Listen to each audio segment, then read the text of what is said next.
blunt, it's tough to say. I believe we're at the all-time low point of the history of the state.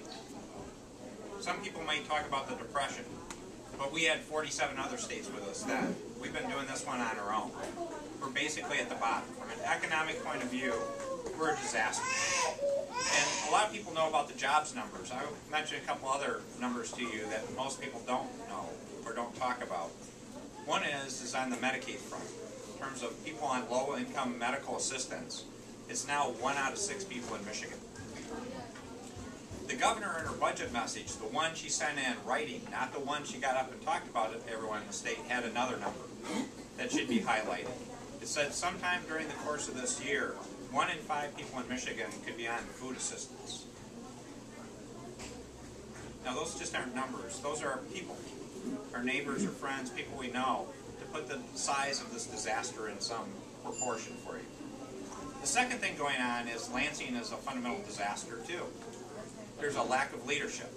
There is no vision for the state. There is no plan. Real action is not happening. 2 of the last 3 years, they haven't even been able to balance a budget before the government shut down.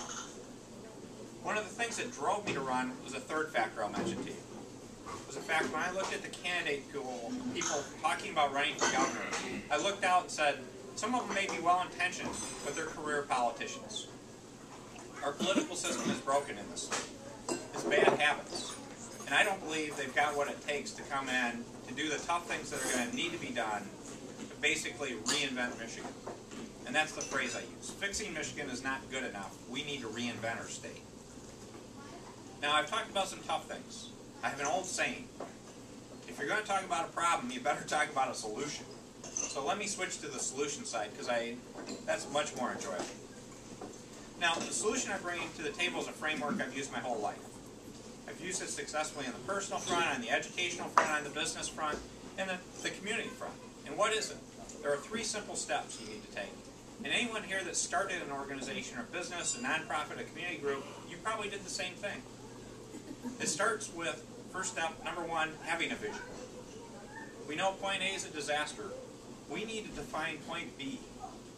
Where collectively do we want to go as a state, as a people? So let's get that vision. The second step is a plan.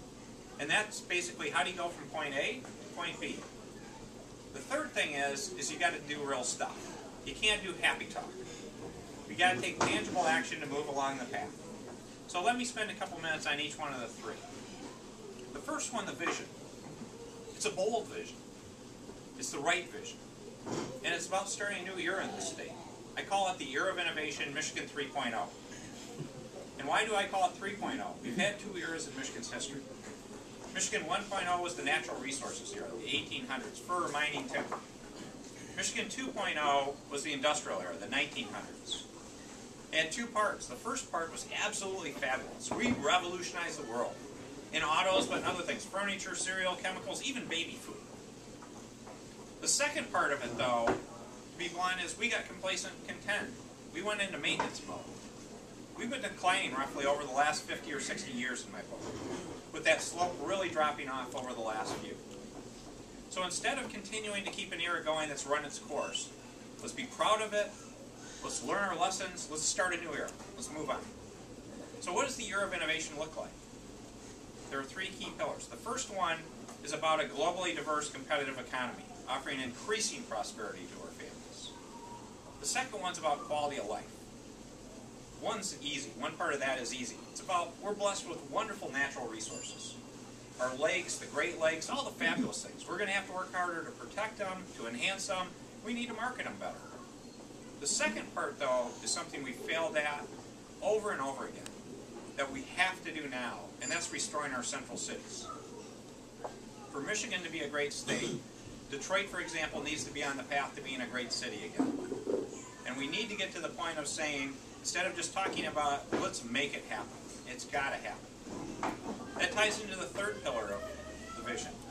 Because part of the thing we're doing is we're losing our young people at a truly alarming rate. If you happen to be fortunate enough to have a job, you're worried about your kids not having an opportunity in the state, or your neighbor's kids, or someone you know. We need to create the environment where our young people now want to stay, but can stay and have a career and a family. And that ties back to the urban areas. So that's the vision. Now for the plan. There's 10 points, and again, I'll skip that because you'd go crazy on that one. But number one on that list is to create more and better jobs. Now, how do you create more and better jobs? The role of government is not to create jobs. It's to create an environment where jobs can flourish. So, 2 or 3 key things there. First, let's talk about taxes. I started my career in the RenCen, working at Cooper's and Library as a tax accountant. How's that for exciting?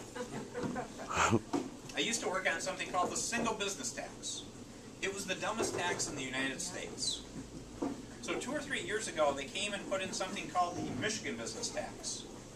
And the only way I describe it, it's like Lansing went out to the video store and rented Dumb and Dumber.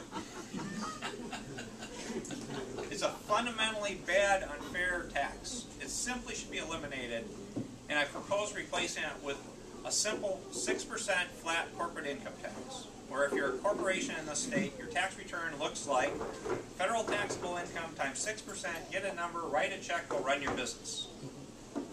That works. The second part is about our regulatory system. One, we probably have too much regulation, but even worse than that, how it's being applied out of Lansing. They assume people are bad and we should be controlled, or they keep on raising fees to get a revenue source and penalizing people. Now, that's all backwards. We're the citizens, we're the customer. We should be treated like an average person who is a good, honest person. And we need to deal with the exceptions. So we need to change things to like permitting. Permitting should be set up, for example, where there's reasonable waiting periods. And if we don't get back with you during that waiting period, your permit should simply issue.